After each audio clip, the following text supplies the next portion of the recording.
My name is Leona.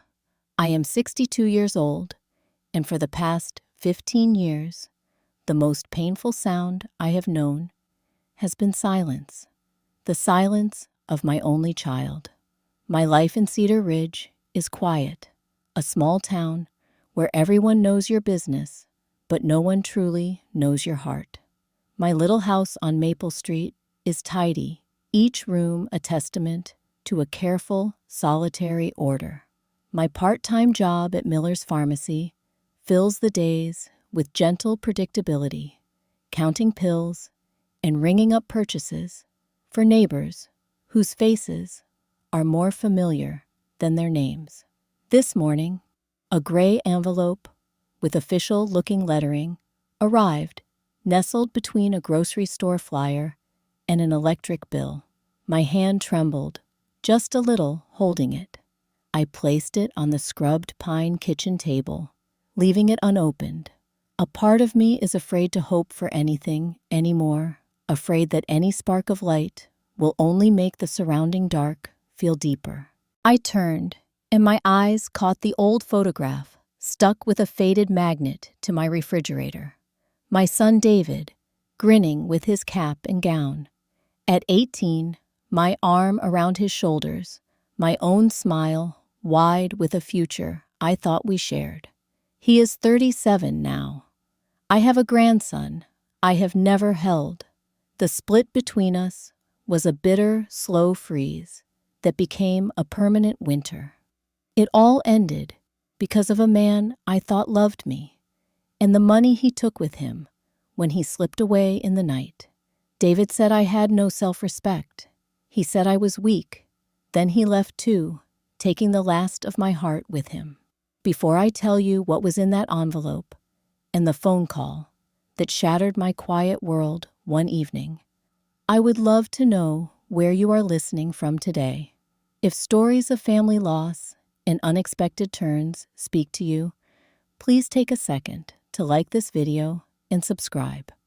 It truly helps this channel grow, and you will not want to miss a single moment of what happened next.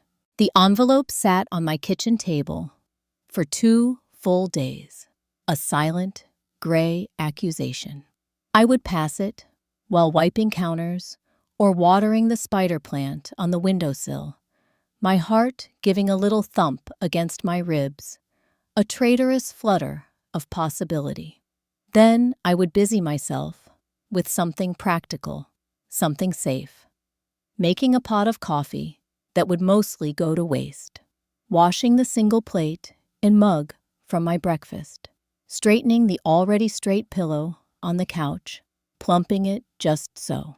I went to work at Miller's Pharmacy, the bell over the door announcing my arrival into a world of clean scents and soft lighting. Martha, the owner, and the closest thing I had to a friend, glanced up from the prescription counter. "You seem a million miles away, Leona," she said, her voice kind, as she rang up old Mrs. Henderson's monthly arthritis medication. I just smiled, a thin, practiced smile, and said I was fine, just a little tired. The truth was a storm cloud behind my eyes. That evening, standing at the sink, watching dusk paint the backyard in purple shadows, the memory of the final terrible fight with David washed over me, fresh as yesterday. He was home from college for the summer, brimming with a new, sharp confidence that cut. He was dressed in clothes I could not afford, bought with money from an internship. He saw the fear in my eyes in the weeks after Gary left. He had seen the pale, yellow collection notices I tried to hide in the drawer. His voice, cold, with a disgust that chilled me to the bone, echoed in my quiet kitchen. "You have no self-respect, Mom. He is using you and you are letting him. I cannot watch this anymore. It is pathetic. When you come to your senses, maybe we can talk." He packed his bags methodically, stripping his childhood room of anything that mattered. I stood in the doorway, my mouth a dry riverbed, tears streaming silently down my face. I was too swallowed by shame to beg him to stay. To admit aloud that he was right about Gary, right about my blindness. The shame was a cage, and I let him lock me inside. For years, I wrote him letters. I never sent pages, filled with explanations that sounded like excuses even to me. I called his old cell number every birthday and Christmas, until one day, a recorded voice told me it was disconnected. 5 years ago, a desperate loneliness drove me. I found his company name online, a sleek firm in the city. I drove all 8 hours, my hands slick on the wheel. I sat in my car across from a towering glass building for 3 hours, watching people come and go. And then I saw him. He emerged laughing, with a woman in a sharp suit, gesturing with a coffee cup. He looked successful, grown a complete stranger, living a life I knew nothing about. I drove the 8 hours home, my vision blurred with a grief so profound it felt like a physical illness. That night, with the moon high, I finally slit open the gray envelope. The words swam before my eyes.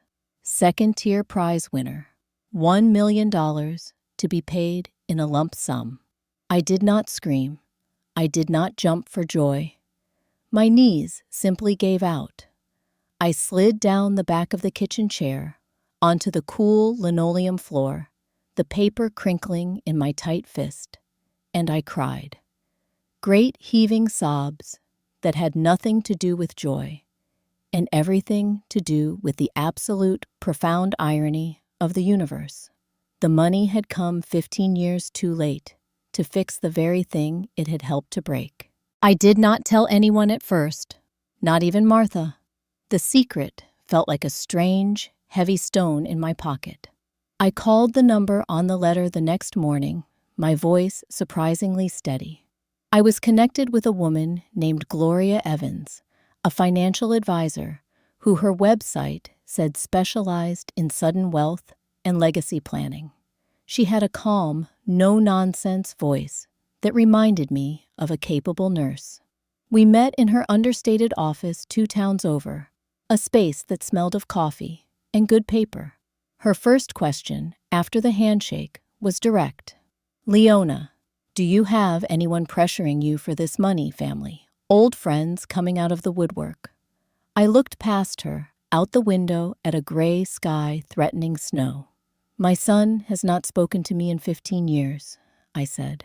The words hung in the air, a statement of fact that still carried the ache of a fresh wound. Good, she said not unkindly. That gives us space to think clearly, without emotional static. With Gloria's meticulous guidance, I paid off the remaining mortgage on my little house. The deed arrived in the mail, and I held the paper, feeling a stability I had not known since before Gary. I had the old, leaking roof replaced with durable shingles. I bought a sensible safe car with excellent gas mileage. The rest was placed into a structured account with a detailed conservative plan for the principal. I insisted on keeping my job at the pharmacy 3 days a week. I needed the routine, the familiar faces, the sense of being useful in a small, tangible way. But news in a town like Cedar Ridge is a living, breathing thing. It travels on the wind, through the checkout lines, at the grocery mart, over backyard fences, while hanging laundry. Within a few weeks, a low hum started. Leona won some money. Leona won the lottery. The reactions were a quiet study in human nature. Some were genuinely, sweetly happy. Old Mr. Jenkins at the hardware store winked and said, "About time. Some good luck came your way. Leona, you deserve it." Others, however, got a certain new look in their eye, a calculating warmth, a sudden interest in my health or my plans. Martha squeezed my shoulder one slow afternoon when the store was empty. "Money changes people, Leona. she said, her voice low. Even the ones who are not around. Just you be careful. Her words settled in my stomach like a cold stone. 3 months to the day, after I deposited the life-changing check, my landline rang in the quiet of my living room. A number I did not recognize glowed on the caller ID with an area code that made my breath catch in my throat. The city. My palms went damp. I answered on the 4th ring, my hello barely a whisper. "Mom, it is David." His voice was different, deeper weathered, but it was laced with a soft, hesitant quality I had not heard since he was a young boy, unsure of himself. It felt like a physical fist, closing around my heart, squeezing the air from my lungs. I could not form a single word. "Mom, I heard about your good luck." From Brian Miller. "You remember Brian? His mom lived on Elm Street. We connected online. I am so happy for you. Truly." A long, staticky pause traveled down the line. I have done a lot of growing up, a lot of thinking. I am married now. Her name is Chloe. And Mom, there is someone I really want you to meet. Your grandson, Elijah. He is 3. We would love for you to come to dinner next Saturday, to meet him, to make things right. He spoke as if he were offering me a precious gift, as if the last 15 years of silence were a minor misunderstanding, a closed door he was now graciously opening. I felt dizzy. The patterned rug on my floor seemed to tilt. I heard my own voice, distant and automatic, say yes. The word floated between us. After I hung up, I sat in the deepening dark for a full hour, the receiver still in my lap. The hope was a dangerous, fluttering bird trapped in my chest, beating its wings against my ribs. The suspicion, the memory of Martha's warning, was a lead weight in my gut, pulling me down. I called Gloria. I told her everything, my voice shaking now. She listened, without interruption. She offered to draw up a pre-meeting agreement, to have a lawyer present at the dinner, to establish boundaries from a position of strength. I thanked her, my gratitude profound, but I declined. "No," I said, finding a strange steadiness. "I need to look him in the eye. I need to see his face when he talks to me. I need to know if it is my son who wants me back, or just his reflection in a pile of money he thinks he can claim."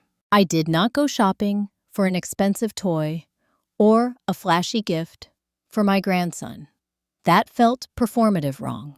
Instead, I followed an older, deeper impulse. I went to the musty, wonderful used bookstore on Main Street, the final chapter. I spent a slow hour in the children's section, my fingers trailing over worn spines and colorful covers, the smell of old paper like a comfort. And then I found it, The Giving Tree by Shel Silverstein. The copy was well loved, the spine softened the pages, bearing the gentle smudges of other small hands. I had read it to David 100 times, his head on my shoulder, until I could recite it by heart. I bought it for $2. Then I went to the craft store and bought 2 skeins of the softest cloud blue yarn I could find. That night, and for the next several nights, I knitted. My hands, which had been still and idle for so long, remembered the ancient rhythm. The click of the needles, the pull of the yarn. Knit, purl, knit, purl. Each stitch was a silent prayer, a contained piece of my churning chaos. I was making a small, soft scarf for a little boy I had only seen in one carefully composed digital photograph David had texted after his call. The action was an act of love, a grandmother's instinct. It was also a test, a quiet offering of something that required time and care, not a price tag. Martha came over the night before my journey, bearing a still, warm apple coffee cake. We sat at my kitchen table, the same table that had held the gray envelope. "Do not let hope write checks your heart cannot cash, Leona," she said, her eyes kind, but etched with deep worry. "I know, Martha," I said, staring at the pool of blue yarn in my lap. "But what if he really has changed? What if my grandson needs his grandmother? What if this is my only chance to know him?" Martha reached across and covered my hand with hers, her skin warm and rough from a lifetime of work. "And what if he only sees the money? What if you go and you open that door and it just makes the old hurt fresh and raw again?" "That is my fear," she said gently. "That is what I am afraid of," I whispered back, the confession hanging in the warm, cake-scented air. The drive to the city the next day was a long, rolling journey through the geography of my own nervous system. The familiar gentle curves of the country roads near Cedar Ridge gave way to the roaring, impersonal expanse of the interstate. Then, exit ramps led to sprawling suburbs, and finally, to the dense, towering clusters of the city proper. His neighborhood, Willow Heights, was nestled among old trees. The houses were not just large. They were monuments to achievement, with perfectly symmetrical lawns that looked like green carpets unrolled by a machine. No toys left out, no wandering dandelions, no charming disorder. His house was a 2-story structure of glass and pale stone, all sharp angles and reflective surfaces. It looked like a picture from an architectural digest. Beautiful, sterile. I parked my sensible compact car at the curb between a gleaming SUV and a sports car, feeling acutely, painfully out of place. I sat for a long moment, gripping the steering wheel, my knuckles white. The homemade gifts, the book, and the scarf rested in a simple canvas tote bag on the passenger seat. I breathed in, counting to 4. I breathed out, counting to 6. This was it, the point of no return. David opened the massive oak door before my finger even touched the bell, as if he had been watching from a window. He looked like a polished, successful version of the boy I remembered. Still handsome, but with fine lines around his eyes and a sharper set to his jaw. He was wearing a crisp, pale blue button-down shirt and dark, tailored trousers. No wrinkles. "Mom," he said, and in one fluid motion, he stepped over the threshold, pulling me into a brief, stiff hug that felt more like a protocol than an embrace. I inhaled the sharp, citrusy scent of an expensive, unfamiliar cologne. Come in.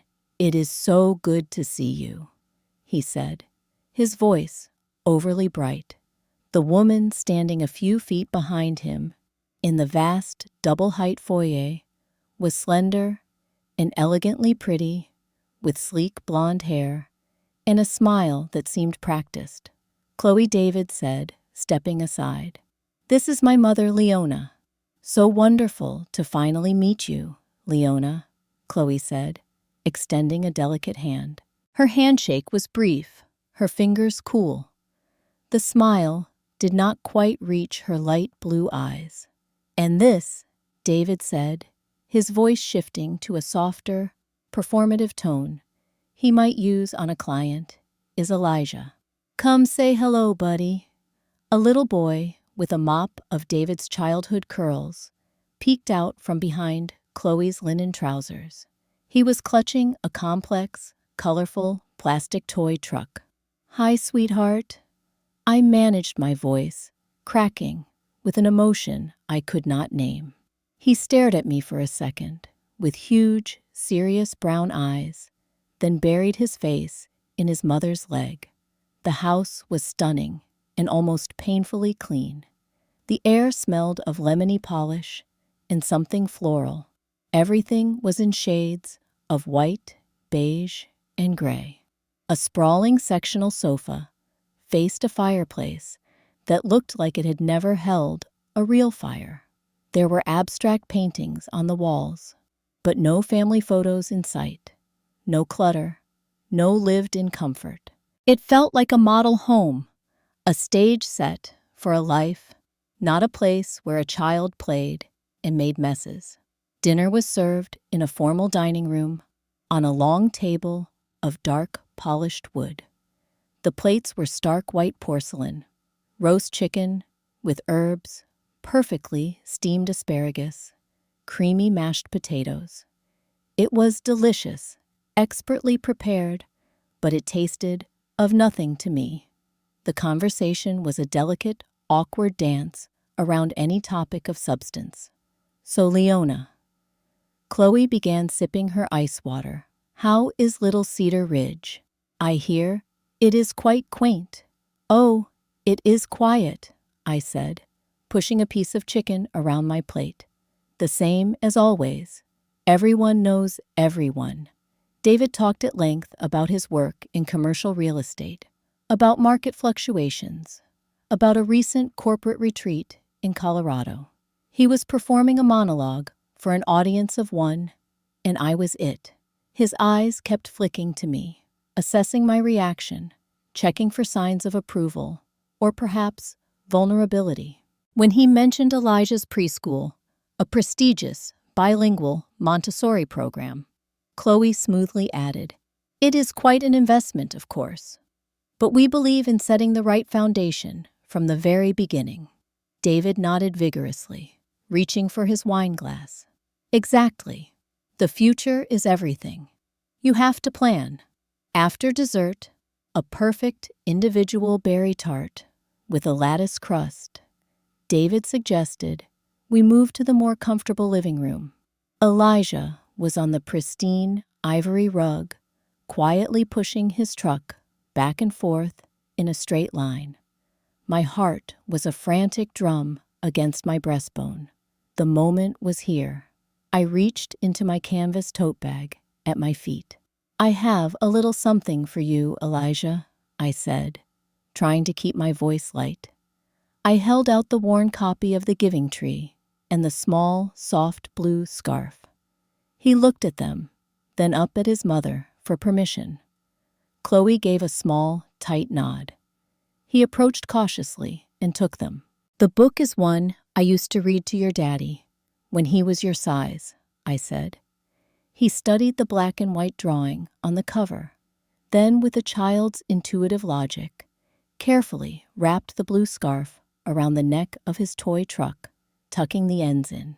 It was the most genuine, unscripted moment of the entire evening, and it made my eyes burn. "How thoughtful," Chloe said smoothly, taking the book from his hands and placing it neatly on the glass coffee table, well away from any potential sticky fingers. David cleared his throat. He leaned forward on the sleek sofa, his elbows on his knees, adopting a posture of earnest confidentiality. "Mom, we are so glad you are here, and we are so happy for your good fortune. It is a blessing, really." He paused, his eyes searching mine, choosing his next words with care. "We were thinking, now that you are in a secure position and we are building our lives here, families should stick together. Maybe we could discuss how to best secure that future for all of us." His gaze was intense, full of a calculated, manufactured warmth. "Maybe we could look at setting up a trust for Elijah's education, a first step toward healing things." The air was suddenly sucked from the room. All the pretending, the delicate dance around the elephant in the room evaporated. The polite questions, the talk of Colorado and Montessori, it all fell away like a discarded costume. I looked from his expectant, slightly eager face to Chloe's politely encouraging smile, then down to my grandson, who was now making his truck drive over the hills of the blue scarf. The lead weight of suspicion in my gut dissolved, replaced by a clear, cold, and utterly heartbreaking certainty. I placed my hands flat on my knees, feeling the solid bone beneath, using it to steady the tremor that wanted to travel up my arms.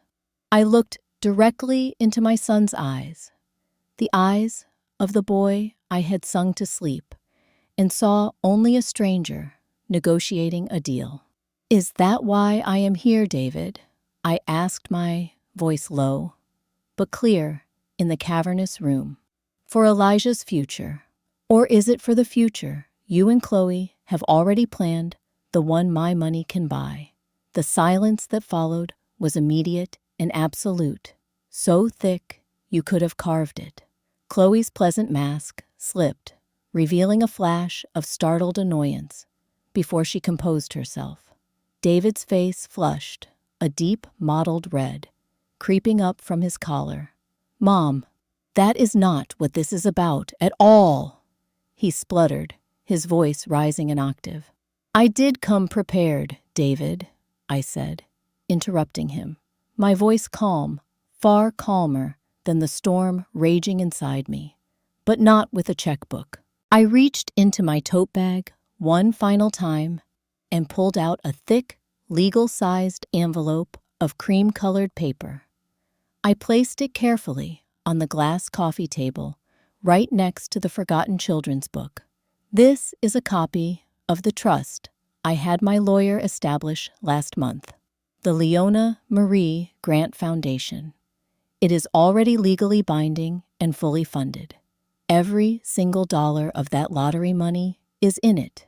David stared at the envelope as if it were a live grenade. His mouth opened, then closed. "What are you talking about?" "What foundation? It provides small renewable grants," I continued, my eyes never leaving his, to single mothers in my county who are trying to get back on their feet after a personal or financial crisis. Women who have been left with nothing but shame debt and the feeling that they are invisible. Women like I was after Gary, after you. It helps pay for practical things. A GED course, certification for a trade, the first month's rent and deposit on a safe apartment. I set it all up with my financial advisor, Gloria. It was finalized last month. David shot up from the sofa, as if propelled. He stood over me, his frame blocking the light from the elegant floor lamp. "You gave it all away."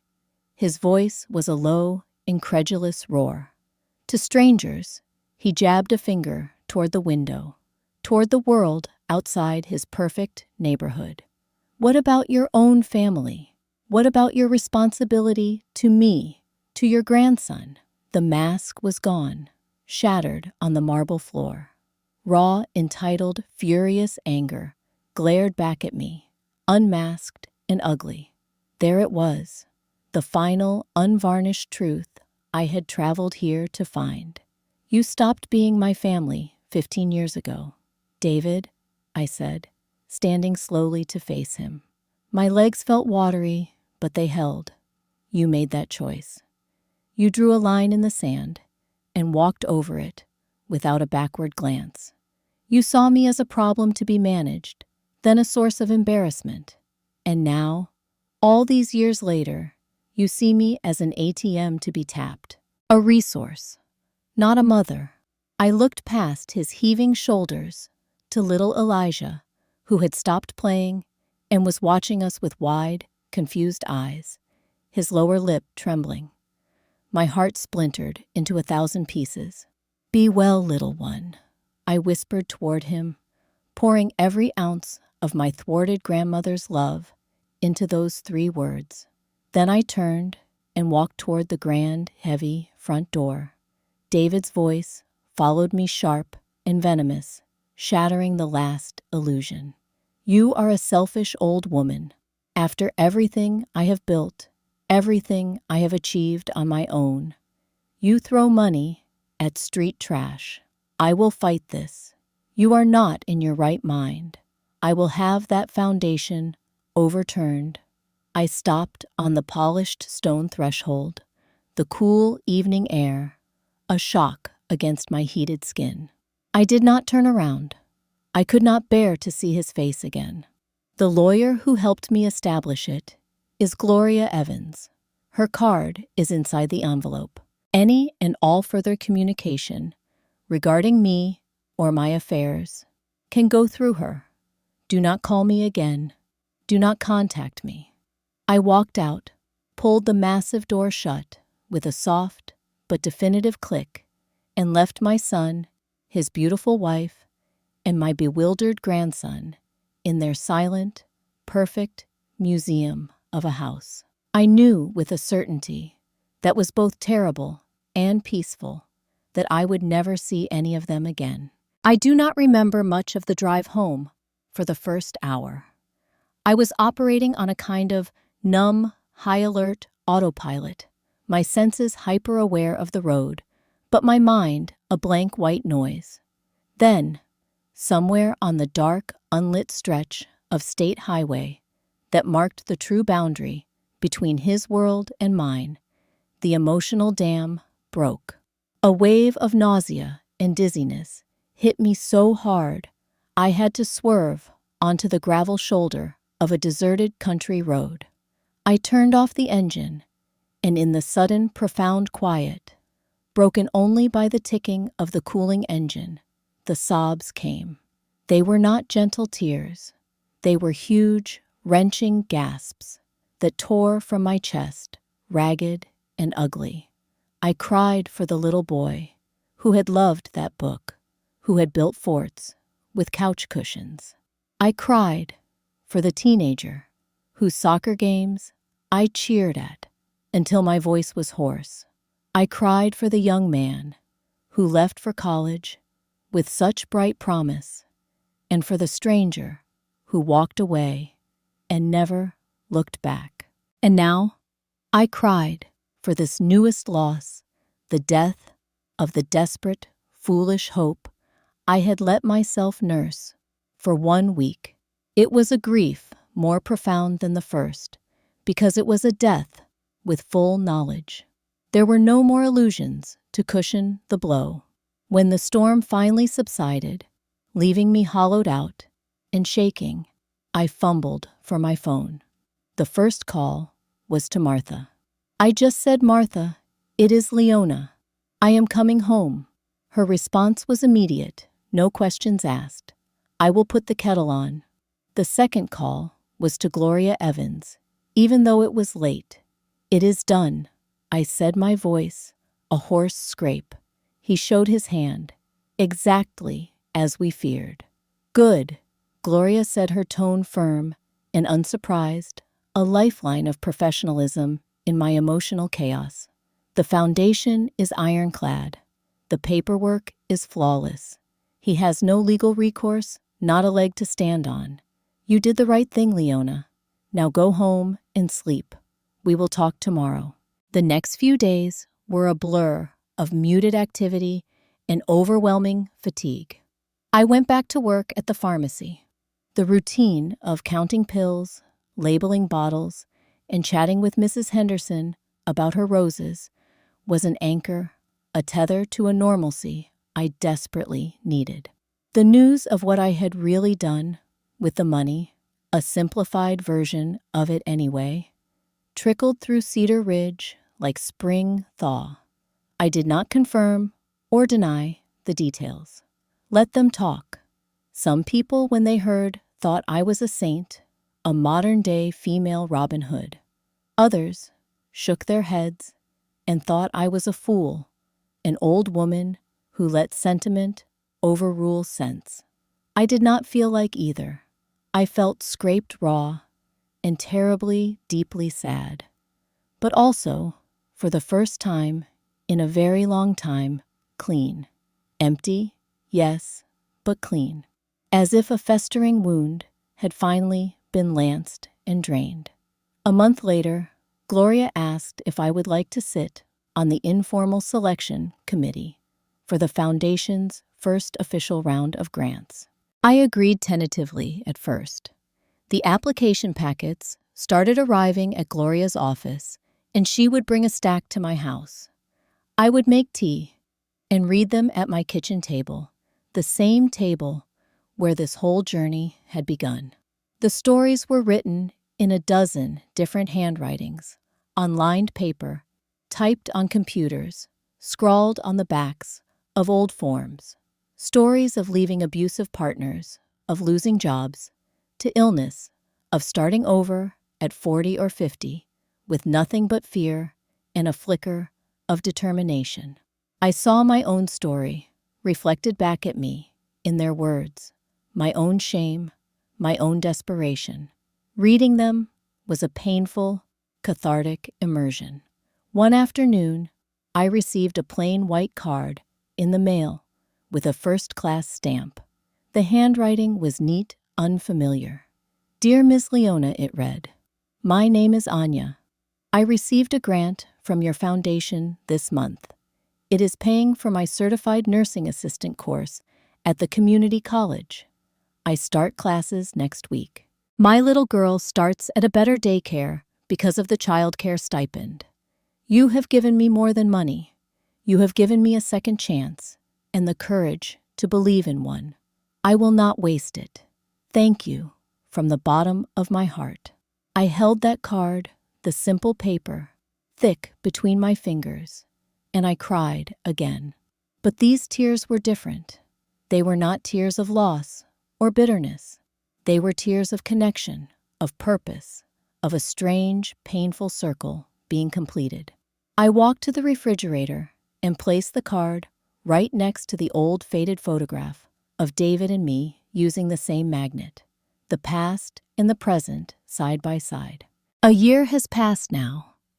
The sharp, jagged edges of the pain have softened, worn down by time, and the steady rhythm of a new purpose. I still live in my little house on Maple Street in Cedar Ridge. The roof does not leak.